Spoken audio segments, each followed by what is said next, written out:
Hula Vinaka, and welcome to the Corona Cero post-show opening day of competition. Just on day number 2 of the waiting period for this special event here in Fiji. Look at this view at the Fiji Marriott Resort Momi Bay. We get to stay here. I can't believe it. Dream come true. Absolute paradise, incredible hospitality, great restaurants, music every evening, especially over at the Fish Bar where the sun sets. It was like an orange fireball last night. I'm hoping for the same tonight. Thanks for being with us on a great day for professional surfing, and we got through a lot of heats. We got to see Fiji represented in the round 1 this morning, and we just finished off a heat with Kanoa Igarashi fighting back against Al Cleland Jr. A lot to unpack on this post show. Joe Turpel, Jesse Starling, and Flick Palmatier. Jesse, your first trip to Fiji is going great. Oh, it's absolutely fabulous. Second. Schoolies doesn't count. We don't count the first one. It's a proper we do. trip. It was fun. The first time I came here, it was really fun. But this is my first time coming in and absorbing the surfing and really absorbing the community as well. And I'm just so in love with the place already. And it's only day number 1. Plus, we got a 10-point ride. So how could you be unhappy? Yeah, there's so much to talk about there, you know, with a history-changing moment. I mean, there's 10s that win heats. There's 10s that win events. And then there's 10s that become a part of the history of a wave. Erin did that today. You don't have to think too hard to know that that's a 10. I think immediately every surfer who's watching that around the world is just 10, 10, 10. We saw the flashes onto the Red Bull boat, the athlete boat. They were all just 10, 10, 10. Everyone back on Tavarua watching it. It just had that feeling. And for me, that was the best performance out of the men and women today. It was incredible. She just raised the bar once again. And also seeing all the different moods of Cloudbreak. You know, it's not just kind of, you know, set it and repeat it every heat with heat strategies. You've got to really be able to adapt on the fly. Can't count on barrels every heat, but then when the magic comes, it's certainly some of the best waves of the season. It was wild to me even how much it shifted just based on tide. And it moved its way down the reef and then back up as that tide started to fill back in, and just how adaptive and reactive every single one of our surfers needed to be was through the roof today. And those ones who did it best are the ones who are through the next round.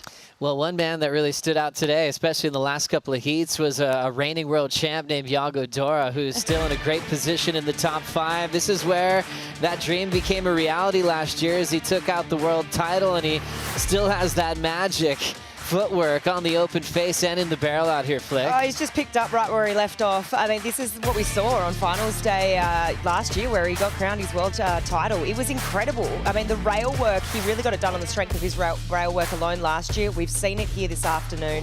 Really beautiful surfing. I feel like he's come back this year. He looks even stronger to me, even more powerful.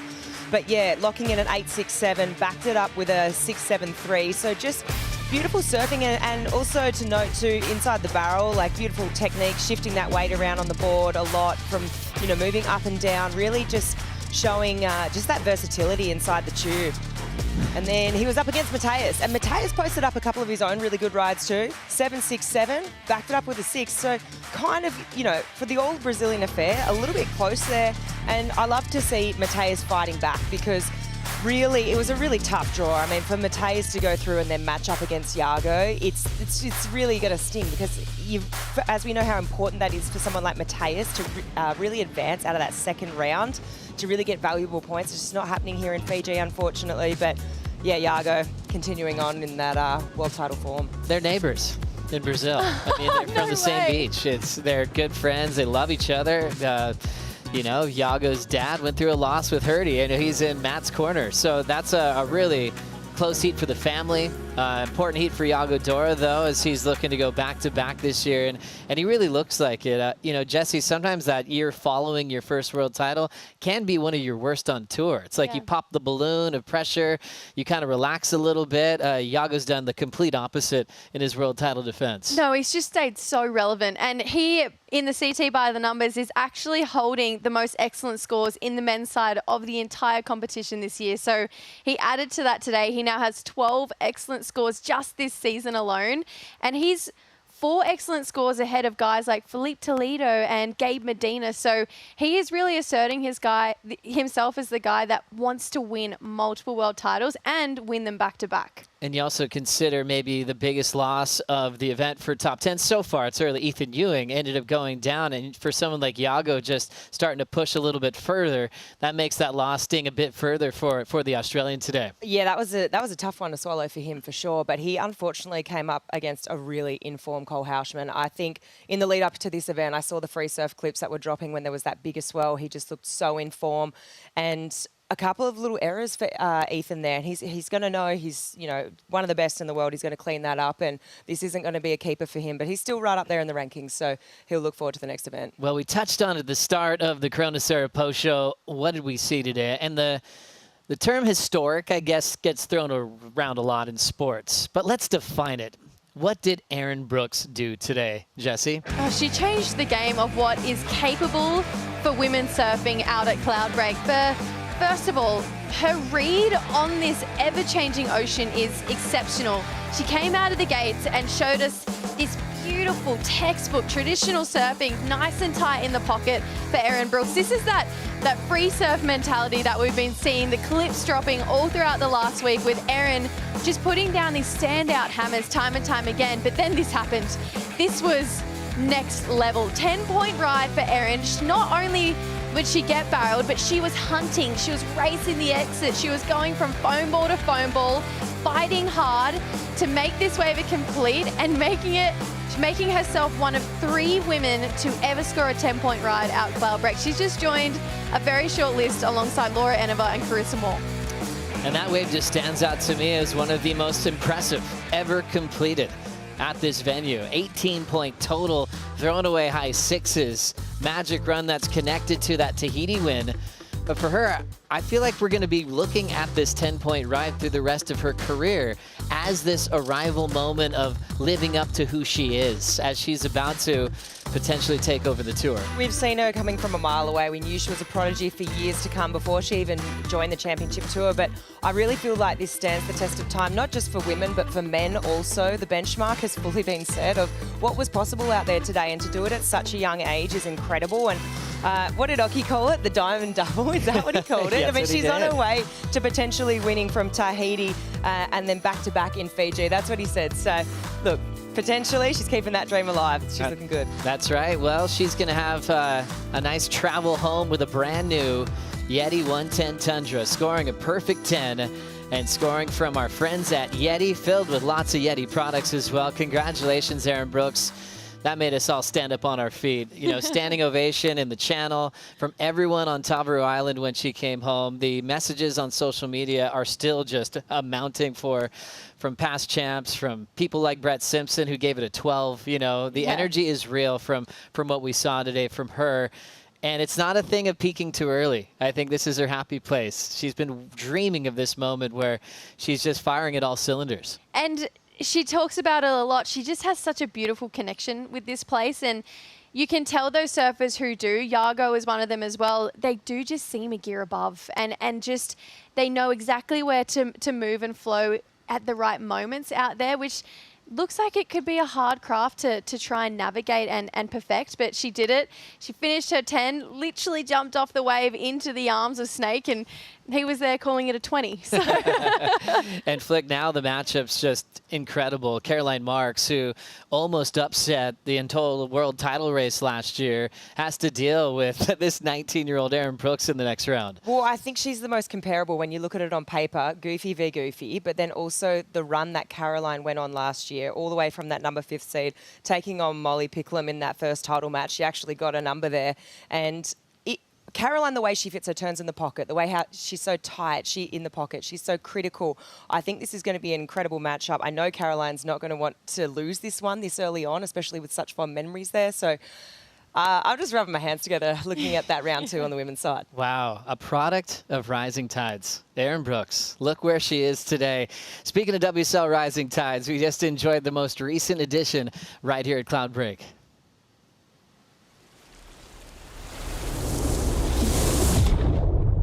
I'm so stoked to be back in Fiji. The Fiji Pro's back on and we're ready for Rising Tide. Everyone's frothing and we're going to Cloudbreak.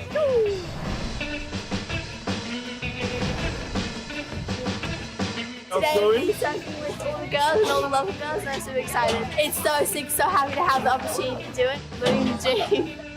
We're here at the 8th stop of the championship tour here in the middle of the ocean in Cloudbreak.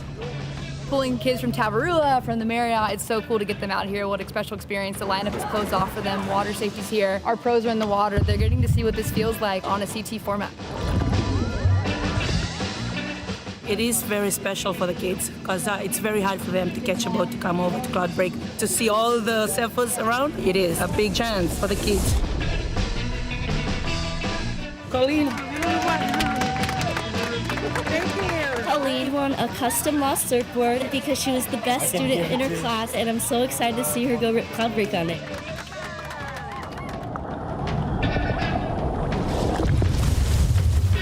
Rising Tides is so cool because year after year when we come back, we have girls winning trials events. So we have Taya on the water right now. Our trials winner for this year was in Rising Tides 2 years ago. She's now in the event draw with girls she was surfing with. 2024 was my first Rising Tides. Definitely cool to be doing that, and then now back here is like being part of the event as well. It's really special. This is the pathway. This is the first step. You meet your heroes, you see it, you can be it, and this is living proof that she's in the draw, and we can't wait to root for it.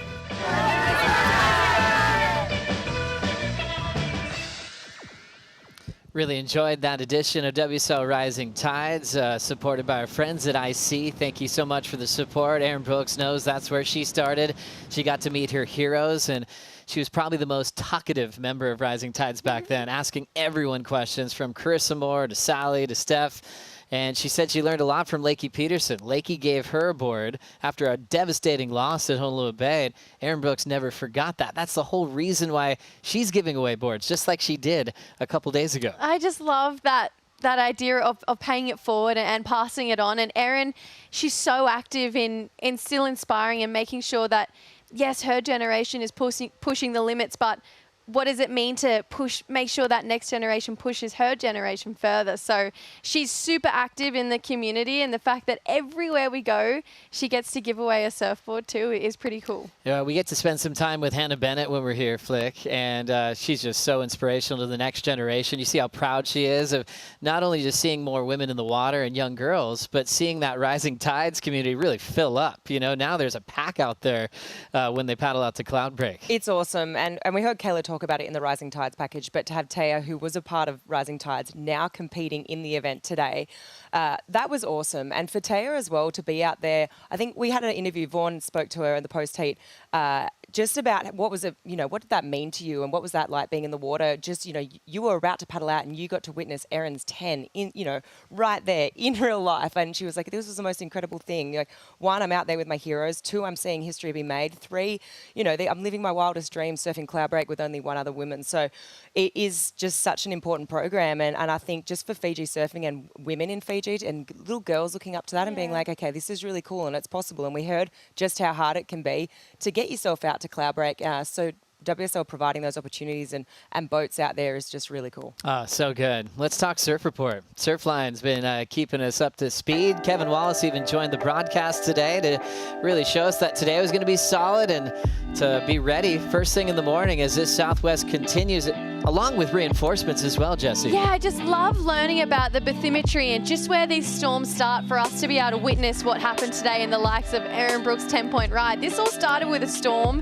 in the Antarctic that just moved its way up the Tasman Sea, just straight through Australia and New Zealand. You can see that dark red just keeps making its way further and further towards Fiji, which is great signs for us because that means we've got swell on the way. We got so provided today with just incredible waves, great wind. If we look to tomorrow, 6 to 8 foot faces, 5 to 8 through the afternoon with a cross offshore. But I love when we see purple and green. And then throughout the week, the mornings look amazing, but slightly onshore throughout the afternoon. So we can start to pick and choose a couple of windows. And then of course, Flick, you've alluded to it a couple of times. There also is a little carrot dangling at the end of the window too. It's pretty good. Looks solid at the end. I'm excited for that. Yeah, as we see the fish bar there, what a great view. That's where we're hanging out on the other side of that restaurant. That's where everyone goes to watch the sunsets here at the Momi Marriott host set. We're loving life.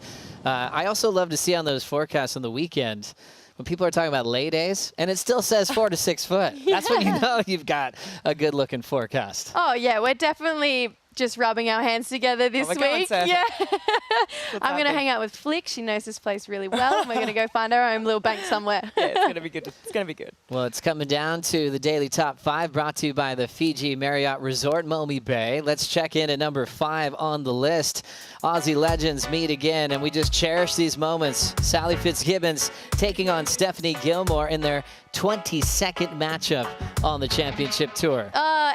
The little girl inside of me screams whenever I see these names pop up. And for both of them to match up against each other yet again in their career is super special. Also a rematch of a final that they had out here back in 2014. But Sally, she just continues her connection here. She did well, and Seth Moniz has maintained his momentum from his breakthrough win in Tahiti. This was awesome. Not only did he win in Tahiti, he then obviously welcomed his baby girl into the world just only a few days after. So extreme highs, and to come here and maintain composure and to thread tubes and cabins like this, just picking up where he left off. I mean, he was the absolute tube master wizard over at Chopes, and this is a really different kind of tube here. It shows up in many different ways, many different faces, and once again, just such a good read on all of it. And yeah, it wasn't a completely easily fought match, this one, but yeah, continuing on and potentially going to go back to back. Then we saw Ethan Ewing go down a top seed in the top 10 out of the event because Cole Houshmand went bananas. Yeah, Cole ruffled some feathers in this heat, but he spoke about it in his post-heat interview. He went out there with absolutely no pressure on his shoulders. At this point in the year, he just wants to do his best surfing, and my goodness, I'm grateful for it because there was some massive, major turns there. So Cole, let's keep that rolling throughout the event. Pretty impressive to see that run go down. Number 2 was a match of good friends, 2 Brazilians from the same neighborhood back home. Mateus, rookie on tour, coached by Yago's dad, ended up going down to the reigning world champion. Yeah, this was a big heat on paper, big heat for Mateus, and then also for Yago to really, I mean, you look at the turns that he's throwing down, he just picked up where he left off. I mean, this is where he got crowned his first world title just this time last year. Incredible read through the barrel and locked in an 8.67, backed it up with the 6.73. Love that approach from Yago and winning the post show. Erin Brooks changing the game here with a perfect 10-point ride. I don't think I've ever seen 10 points come through the screen that quickly. I know. It dropped within seconds. Every single one of the judges unanimous across the board as well. It had to be number 1. It got people on the boat screaming. It got people in the restaurant screaming. Kaipo and I were screaming. It was just such a solid moment. And to think that we've already had this and it's only day number 1 is pretty special. So Erin Brooks, what a show. Red Bull Athlete Zone was hyped on that one. People are still high-fiving and telling their friends what they saw today. It was that type of moment for Erin Brooks.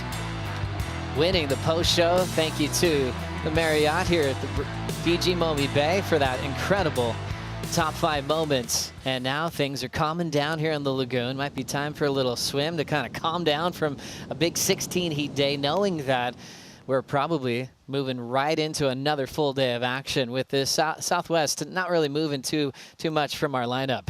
I'm not mad. I want to keep rolling. I'm so just happy and excited about where the surfing and the level was today, and to know that this is day 1, it can keep improving and pushing from here is so exciting for all of us as surf fans. So let's just keep going. Yeah, the big seeds kind of had a day off on the women's side as well. For Gabby Bryan, still world number 1, and also her best friend on tour, Carissa Moore, world number 2. That's going to be really cool to see. Potentially we'll wake up, we'll check it, we'll see what the day brings, but potentially we could see them in the water tomorrow. But my favourite part is the level was so high today, and generally what happens in the event is the level just keeps raising all the way through to the finals. So this is just day 1. I mean, what's finals day going to bring, It's pretty nuts. We had a 10 on day 1.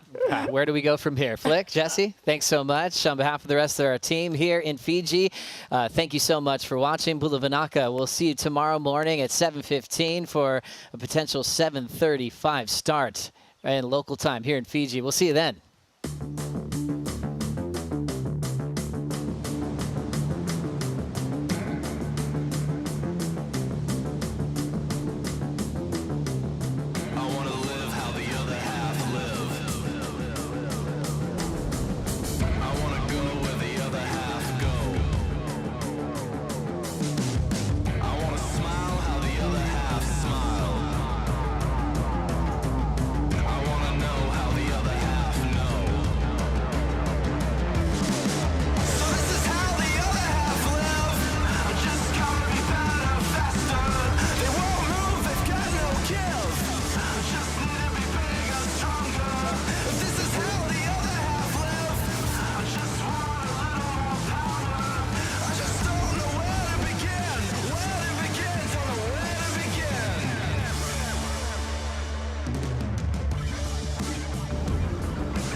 This copyrighted event broadcast is produced by the World Surf